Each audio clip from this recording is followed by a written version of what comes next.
تو پھر شاید انہیں ایکسپلین بھی کر دینا چاہیے تھا کہ ریاست سے ان کی مراد کیا ہے، کیونکہ جیسے میں نے کہا کہ کچھ لوگ تو ریاست فوج کو ہی سمجھتے ہیں، لیکن جو آئین کی تعریف ہے اس کے مطابق تو ریاست فوج نہیں ہے، اس کے مطابق تو ریاست آپ کے عوام سے ہے، اس کے مطابق تو میں بھی ریاست ہوں، آپ بھی ریاست ہے، اور اس کے مطابق تو ہم سب 24 کروڑ ریاست ہیں، اور ہم سب 24 کروڑ لوگوں کا اس وطن عزیز، اس مٹی سے جو رشتہ ہے وہ ریاست ہے، جو ہمارا آئین پاکستان ہے، ایک سوشل کانٹریکٹ ہے جو ہمیں اس کے ساتھ جوڑتا ہے، جو ہمیں اس کے ساتھ باندھ دیتا ہے، یہ ایک معاہدہ ہے ہمارا اور اداروں کا، اور ادارے ہمارے ہیلپ کے لیے، ہماری خدمت کے لیے ہیں، اور عوام جو ہیں وہ الٹیمیٹلی اللہ تعالیٰ کے بعد اقتدار اعلیٰ کے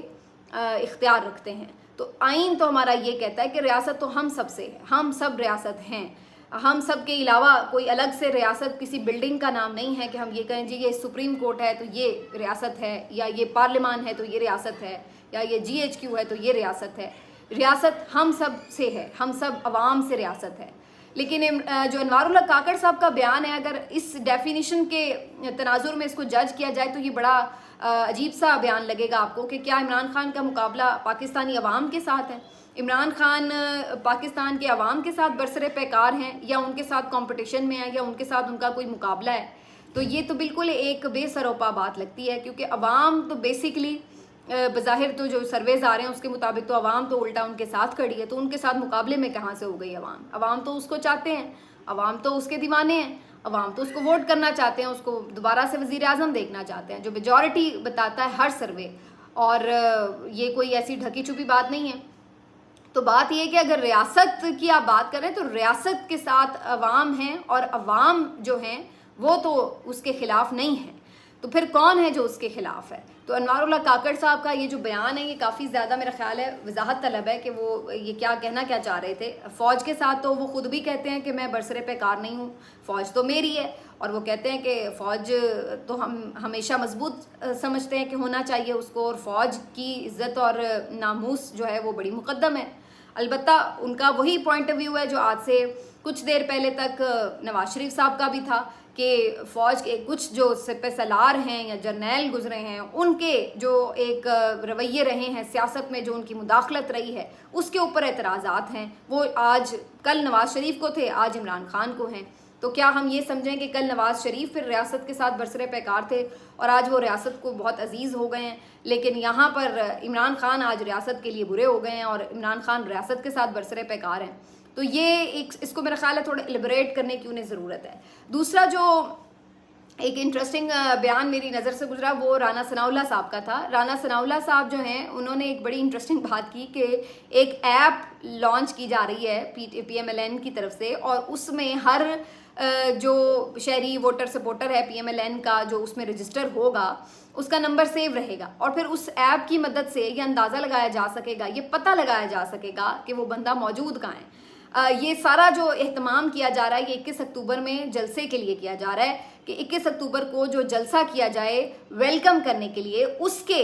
اندر تمام لوگوں کی حاضری یقینی بنائی جائے۔ تو اس وجہ سے انہوں نے یہ پورا ایک پلان آؤٹ کیا ہے کہ جناب ان سب کو ذرا ڈنڈے کے زور پہ اندر رکھو، دیکھیں گے، چیک کریں گے کون آیا ہے کون نہیں، ان کی ایسی کی تیسی۔ تو یہ والی سچویشن لگ رہی جیسے اسکول میں کوئی حاضری لگتی ہے تو ووٹر سپورٹروں کی بھی حاضری لگے گی جو رجسٹر ہو جائیں گے، اور یہ اب کام بھی سونپا جا رہا ہے۔ کچھ ذرائع یہ خبر دے رہے ہیں MNAs اور MPAs اور جو حلقے کے لیڈر ہیں PMLN کے، کہ آپ اپنے حلقے کے جو لوگ ہیں ان کا نمبر اور جو بھی ان کا ڈیٹا ہے وہ شیئر کریں، تاکہ اس ایپ میں ہم ڈال سکیں اور پھر ہم چیک کریں اس ایپ سے کہ کون اس دن پہنچا اور پھر کون نہیں پہنچا۔ تو یہ ایک بڑی عجیب سی مجھے بات لگی۔ ایک جانب میاں جاوید لطیف صاحب یہ پیغام پہنچا رہے ہیں کہ جی میاں صاحب نے تو کہا ہے کسی کو آنے کی ضرورت نہیں میرے استقبال کے لیے، میں کون سا کچھ فتح کرنے آ رہا ہوں، اور دوسری طرف رانا ثناء اللہ صاحب کے بیان سے تو ایسا لگ رہا ہے کہ وہ کہہ رہے ہیں کہ جناب ڈنڈا کی زور پہ سب کو لے کے آئیں گے، دیکھتے ہیں کون نہیں آتا میاں صاحب کو ویلکم کرنے، زبردستی ویلکم جیسے کرایا جا رہا ہو۔ تو یہ بڑی ایک انٹرسٹنگ بات ہے۔ لیکن ایک چیز جو اس میں لاسٹلی میں شیئر کر دوں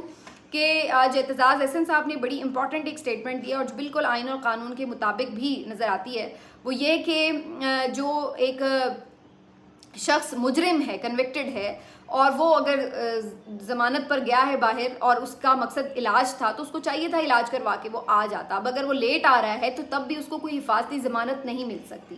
حفاظتی ضمانت کا طریقہ کار اور طرح کا ہوتا ہے. کوئی شخص اگر ملزم ہے اور وہ کہیں باہر تھا اور کسی وجہ سے وہ پھنس گیا, وہ واپس نہیں آ سکا, تو اس کو عدالت حفاظتی ضمانت ضرور گرانٹ کر سکتی ہے. لیکن ایک بندہ جو جیل ہی کاٹ رہا تھا, اس پہ جرم ثابت تھا, تو وہ اگر جا رہا ہے تو اس کو کوئی حفاظتی ضمانت نہیں ملتی. ہاں, وہ یہاں پر آ کر ایک دفعہ جیل جائے گا اور اس کے بعد پھر جو اس کے ساتھ معاملات ہوں گے وہ پھر ہو سکتا ہے کہ اس میں آگے اگر اس کی سزا معطل ہو جاتی ہے تو پھر وہ بالکل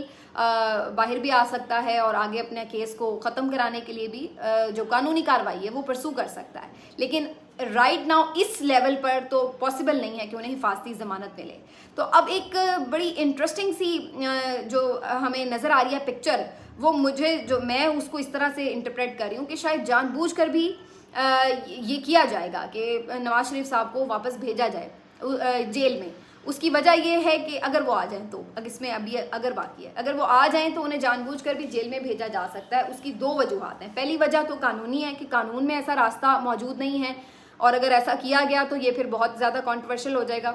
اور دوسری بات یہ ہے کہ سیاسی طور پر بھی ان کو اس کا فائدہ ہو سکتا ہے اگر وہ واپس آئیں. ان کے خیال سے کہ جی وہ واپس آئیں, پھر انہیں بھی جیل میں ڈالا جائے, ادھر عمران خان بھی جیل میں ہو, تو یہ تاثر دیا جائے کہ دیکھیں جی عمران خان کے ساتھ کوئی ظلم و زیادتی نہیں ہو رہی, ادھر PMLN کا لیڈر بھی تو دیکھیں جیل میں ہے نا. تو وہ ایک بیلنس کا تاثر دینے کے لیے بھی جان بوجھ کر انہیں کچھ دیر کے لیے جیل میں رکھا جا سکتا ہے, اور پھر الٹیمیٹلی ان کی چیزیں پرسو کر کے انہیں باہر نکال کر ان کو کلین چٹ بھی مل سکتی ہے. تو مجھے لگ رہا ہے کہ جو میں کافی دنوں سے بات کر رہی تھی کہ پتہ نہیں کیوں نواز شریف صاحب جیل نہیں جانا چاہتے, میرے خیال سے تو جیل جانے سے ان کو بیانیہ بنانے میں کوئی مدد مل جائے گی, کوئی ان کی آپٹکس کے لیے اچھی پکچرز آ جائیں گی کہ ہاں بھائی اگر عمران خان جیل میں ہے, اس کو ہمدردی کا ووٹ مل رہا ہے, تو نواز شریف کو بھی تو ہمدردی کا ووٹ مل سکتا ہے. کبھی دیکھیں کتنا بااصول بندہ تھا, جیل سے گیا اور پتا تھا میں نے واپس جانا ہے تو جیل میں ہی جانا, پھر بھی واپس آ گیا. تو اس قسم کا نیریٹو بنانے میں کچھ ہیلپ ملے گی. تو مجھے لگتا ہے کہ شاید اس کے اوپر کچھ سوچا گیا ہے, اور اب یہ طے کیا جا رہا ہے کہ اگر نواز شریف صاحب واپس آئیں تو ان کو جیل بھیج ہی دیا جائے, بھلے چند دن کے لیے, تاکہ ایک تو یہ لوگوں سے ہمدردی بھی ان کی بٹوری جا سکے, اور دوسری بات یہ